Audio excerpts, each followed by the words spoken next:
Perkenalkan, nama saya Aurelia Salsabila Salasabita dengan NIM G002330. Saya dari kelompok B1.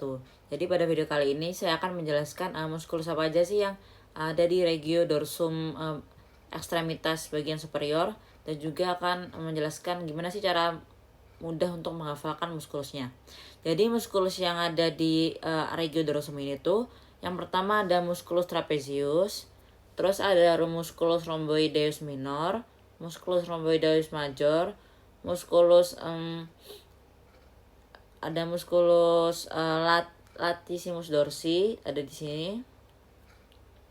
Terus dia ada musculus levator scapulae. Jadi di sini tuh ada 1 2 3 4 5 musculus yang menyusun regio dorsum. Jadi gimana sih cara nghafalinnya yang gampang tuh? Jadi aku buat singkatan, yaitu ada Roma, Romi,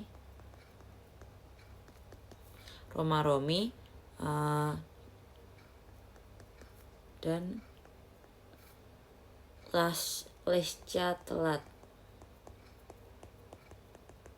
Jadi singkatannya ini tuh, yang bagian ini tuh dia tuh rhomboideus minor. Terus ini Romi tuh yang Roma tuh rhomboideus major, yang rhomboideus minor. Lalu Lesca tuh dia musculus levator scapulae. Jadi levator scapulae. Terus kalau telat dia tuh musculus yang T ini musculus trapezius. Kalau yang lat yaitu musculus latissimus dorsi. Jadi gitu. Terus selanjutnya aku akan menjelaskan inervasi dan origoinsertio musculus penyusun regio dorsum ini. Jadi yang pertama tadi itu kan ada musculus trapezius. Musculus trapezius itu berorigo di protuberantia occipitalis externa. Lalu di linea nucae processus spinosus vertebrae C7 sampai T12. Lalu dia berinsertio di sepertiga lateral clavicula, acromion, sama spina scapulae. Lalu dia diinervasi oleh nervus accessorius. Lalu yang kedua tadi ada musculus latissimus dorsi, yaitu berorigo di processus spinosus vertebrae T7 sampai L5. Lalu ada di crista iliaca, terus ada di 3 costae terakhir. Lalu dia berinsersio di sulcus intertubecularis humeri, dan dia diinervasi oleh nervus thoraco-dorsalis. Lalu musculus yang ketiga adalah musculus rhomboideus major. Dia tuh berorigo di processus spinosus. Lalu dia berinsersio di margo medialis scapulae. Lalu dia diinervasi oleh nervus dorsalis scapulae. Dan musculus yang ketiga tuh ada musculus rhomboideus minor. Dia tuh berorigo di processus spinosus vertebrae C7 sampai T1 sama di ligamen nucae. Lalu dia berinsersio di margo medialis scapulae, dan dia diinervasi oleh nervus dorsalis scapulae. Lalu yang ke 5 ada musculus levator scapulae. Dia tuh berorigo di processus transversus vertebrata columna 1 sampai 4. Lalu dia berinsersio di margo medialis di scapulae di atas spina scapulae. Terus dia tuh diinervasi oleh nervus dorsalis scapulae.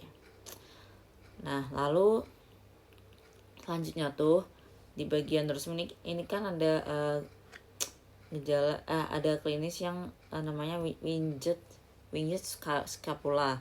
Jadi apa sih winged scapula itu? Dia tuh mengacu kepada os scapula yang melonjak keluar seperti sayap. Jadi ini tuh adalah kondisi langka yang dapat menyebabkan terbatasnya aktivitas fungsional pada ekstremitas bagian atas.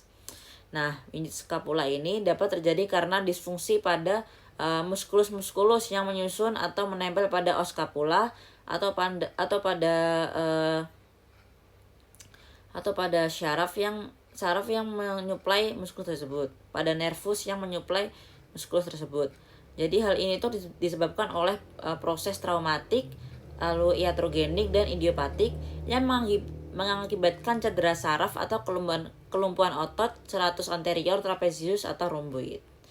Jadi muskulus scapula ini tuh dia berperan dalam menjaga batas medial scapula agar tetap menempel pada dinding posterior toraks, dan kelumpuhan pada otot-otot ini tuh akan mengakibatkan tepi medial scapula melebar saat terangkat dari dinding toraks.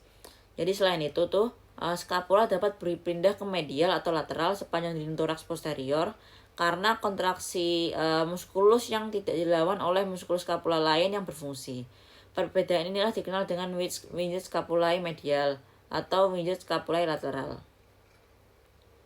Jadi penyebab paling umum kelainan ini tuh dia adalah kelumpuhan serratus anterior. Jadi ini tuh adalah suatu disfungsi yang disebabkan oleh traumatik atau yaitu neuropraksia akibat trauma benda tumpul, perputaran leher atau pundak, atau gerakan berulang pada atletik. Dan non traumatik yaitu dia penyakit akibat virus seperti influenza, tonsilis bronkitis, poliomyelitis, dan reaksi alergi obat dan overdosis obat. Terus ada juga yang iatrogenik atau manipulasi psikopraktik. Dia tuh terjadi lesi pada long thoracic, bisa dilihat pada gambar kanan. Jadi kelumpuhan pada otot trapezius dapat disebabkan oleh cedera pada spinal accessory nerve. Jadi nervus tersebut tuh terletak superficial sehingga rentan terhadap lesi pada kasus kecelakaan bermotor ataupun bentuk trauma tumpul lainnya. Namun penyebab paling umum dari kelumpuhan spinal accessory nerve ini adalah iatrogenik, terutama bisa terjadi selama operasi biopsi kelenjar getah bening serviks. Jadi kelumpuhan